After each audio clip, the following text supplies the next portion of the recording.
Do you see and do you acknowledge that the inheritance of this great country was largely built by Christians? The majority of the people in the country were Christians. That doesn't mean we are. It has anything to do with why the country was great? Oh, I'm not going to get trapped here. I'm not going to let myself Well, it's not a trap. I'm just like, No. because it was a great country and most of the country was Christian. Are those two things two separate data points, or is there any reason why those two things were both true? I think there's a link, but I think there's plenty of immigrants who were not Christian. I think Jewish people, I think immigrants of all countries. Yeah. Just because you have the majority of Christians in the country, and America being a great country, doesn't mean that they're inextricably. Let's take the Christian element out of it. Yeah. Let's just say the majority of the country was religious. Do you think the country was better when most of the country was religious and going to a church, a religious service, believed that there was a God, that they believed that there was something higher than them, that there was something holding them accountable? Do you think the country was better then? Depends who you were in the country. If you were a slave, if you were an immigrant, if you're a person who wasn't Christian being persecuted, I would say no. 1980s. We didn't have slaves in the 1980s. No, we did not have slaves in that. Right? You're bringing up the moral majority. Yeah. So like the 1980s, which objectively, there's this whole movement to bring back the 80s, right? Yeah. Was the country, was there anything to the point, I'm asking for a reason, when more people believed in God? I don't think it was believing in God. I think it was we were just less polarized as a people in the 80s. Yeah, so of course, you know my belief. My belief is that when a country becomes less religious, more secular, something fills that void. And that void right now is leftism. That void is BLM movements, the trans stuff, Democrat politics. And so you can have high opinions or low opinions of Christianity, but would you agree with Richard Dawkins, who's an atheist, that he likes Christian society?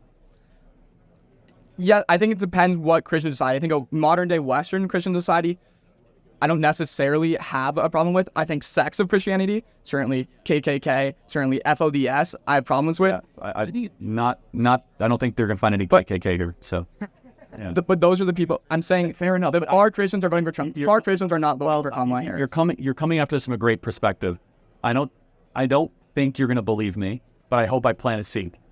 That you have an idea that's largely pushed by the media, that there's a bunch of like super KKK radical people that are waiting to take over the country, when in reality your average Christians like this guy who just like wears a cross and I would imagine believes in Christianity because you have a cross. Okay, good.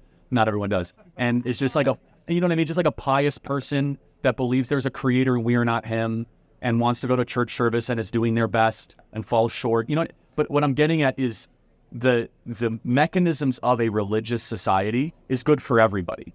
When somebody walks around and thinks that you were created and that you're not God, you tend to have better citizens. Here, Charlie is making an argument that doesn't really make sense. He's suggesting that Christians built this nation. And the reason why this nation is the way it is was because Christians built it, not because any other religion built it. And that would suggest that it's complete bogus. It has nothing to do with it. I've been to church. I grew up in church. I didn't learn electrical work. I don't know how to be a plumber. I don't learn how to build a building, architecture. Anything that is required to build a society, it's not something that you're going to learn in church. Something very different. You can learn that someone has come down from the sky to pick you up. You can learn something like the Holy Trinity, that you're an original sinner, that Adam and Eve is the first two people that lived in this planet. That is what you're going to learn. You can't take that into the world and progress the world with that information. It has no value. It's pretty useless. It makes the argument that Richard Dawkins believes in a Christian society, that you should listen to him. Even though he's an atheist and he doesn't agree with Christians, Charlie is using him to prove a point. What is pretty obvious because he has made a lot of transphobic comments. He doesn't like trans people. He doesn't like gay people. He doesn't like a certain group of people. And he knows that a Christian society would eliminate these people from society. He's also making the argument that if you believe there's higher power, someone is greater than you, that would make for a better society. But that isn't the case. If we look at history, we can see that black people used to sit in the back of the bus. They couldn't use the same bathrooms white people could use. Women couldn't vote, hence the 19th Amendment. Why? Because Christians didn't believe that women should have the authority to vote because they were lesser. We can find that in the Bible. We can find that in the book of Genesis. We can find that in the letters that Paul wrote, supposedly Paul wrote.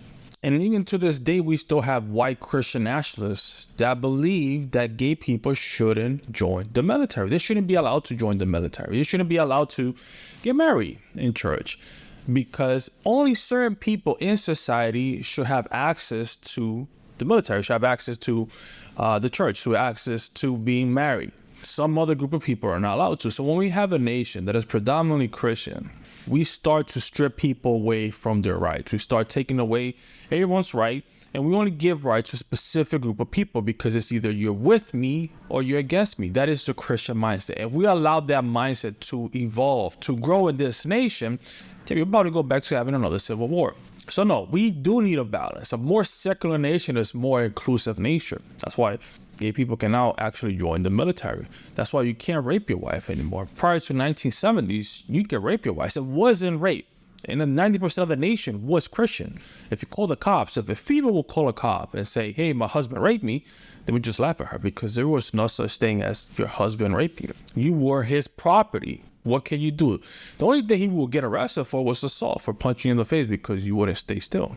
And so if we bring that back, we're actually going back to the Stone Ages. So no, we don't need more Christianity in this nation. We don't need people to believe that a flying Jew is coming up to pick us up because, again, it has no value and it provides no value to any human being on this planet.